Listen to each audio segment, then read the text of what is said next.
এই যে টোপা টোপা মরিচগুলো, কাঁচা মরিচ আমাদের ছাদ বাগানের, এগুলো কি করবে, কাটছো কেন? মরিচগুলো দেখতে যা সুন্দর সাফার আব্বু, তোমাকে তেঁতুল নিয়ে আসতে বললাম। হ্যাঁ, তেঁতুল নিয়ে এসেছি, তোমার কথা মতো। তেঁতুলটা করে নিয়ে আমি এটা মরিচের আচার করব। এই মরিচগুলো আচারেই বেশি সুন্দর, দেখো দেখতে কি ভালো লাগছে। আরে এই মরিচগুলো তো খাটো খাটো এবং টোপা টোপা, কিন্তু আচারের মতোই মনে হচ্ছে, আচার করার জন্য একদম আচারের মরিচ, দেখো খুবই কি উপযুক্ত। অসাধারণ সুন্দর। এই মরিচগুলো আচার করার জন্য খুবই উপযুক্ত। তুমি মরিচের আচার করবে, সেটা কিভাবে? মরিচের আচার আসলে আমি মশলাটা পুরাটাই দেখাতাম, আমি তো অত ভালো পারি না।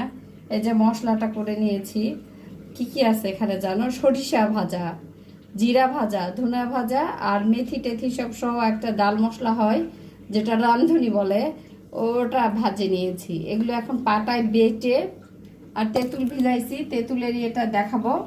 তেঁতুলটা এই যে এখানে দাও তো মা। হ্যাঁ, সাফা আমাকে বরাবরই অনেক কাজে হেল্প করে। তেঁতুলের এই যে এটা ভিজে রেখেছি, এটা থেকে তেঁতুলের কাঠটা বের করে নিব, নিয়ে 1 কাপ হবে। সেটা যখন আচার করব, সেই আচারের মধ্যে দিয়ে মশলাগুলো দিয়ে মরিচটা টেলে নিব, মানে অনেকক্ষণ পর্যন্ত তেলে জাল করে নিতে হবে, তখনই হয়ে যাবে মরিচের আচার। এই আচারগুলো আসলে আমার ইউটিউবে দেখা, তবে একটা বান্ধবীর বাসায় এটা কি আমরা তেঁতুলের আচার বলবো না মরিচের আচার? মরিচের আচার বলবো। যখন মরিচের ভিতরে এই তেঁতুলগুলো যাবে, তখন মরিচের যে ঝালটা, এই ঝালটা ওরকম থাকবে না, বুঝছো? তখন কিন্তু খিচুড়িতে খেতে অনেক মজা লাগবে। দেখা যাক কেমন হয় তোমার মরিচের আচার। মরিচগুলো দেখতে এত সুন্দর, আমার মনে হয় আচারের জন্য আমাকে বলছিল যে মরিচের ভিতর থেকে বীজটা বের করে নিতে, আমি বললাম না থাক, অসুবিধা নেই, কারণ এগুলো একদমই আমি বেশি ম্যাচিউর করিনি, কারণ আচার বানাবো, বেশি ম্যাচিউর করলে ঝালটা বেশি হবে। তার জন্য গাছের মরিচের আচার করতেছি, ভাবতেই তো ভালো লাগছে, দেখেন কত সুন্দর মরিচগুলো, কেমন যেন টোপা টোপা, তাই না? আলহামদুলিল্লাহ।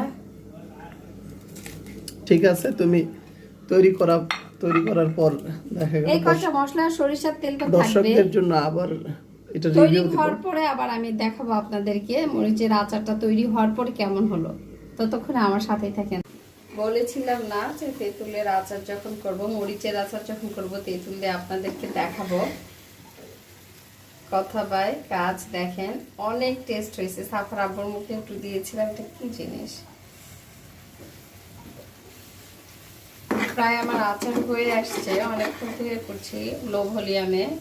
এই যে এগুলো হচ্ছে তেঁতুলের গাছ, তেঁতুলের গাছটা আমি সহই তেঁতুলের বিচি সহই দিয়েছি।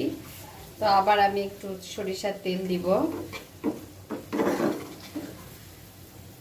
একদমই লো ভলিউমে গ্যাসের স্টোভটা রেখেছি, যাতে আচারটা আস্তে আস্তে আস্তে হবে।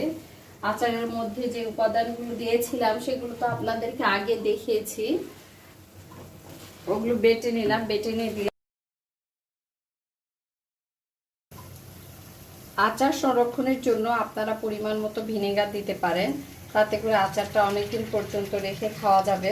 আমি ভিনেগারটা আসলে দিতে হয় আচার হয়ে আসার আগ দিয়েই, পরিমাণ মতো ভিনেগারটা দিলাম। আমার আচারটাও হয়ে আসছে, দেখেই খেতে ইচ্ছে করছে। ওয়াও!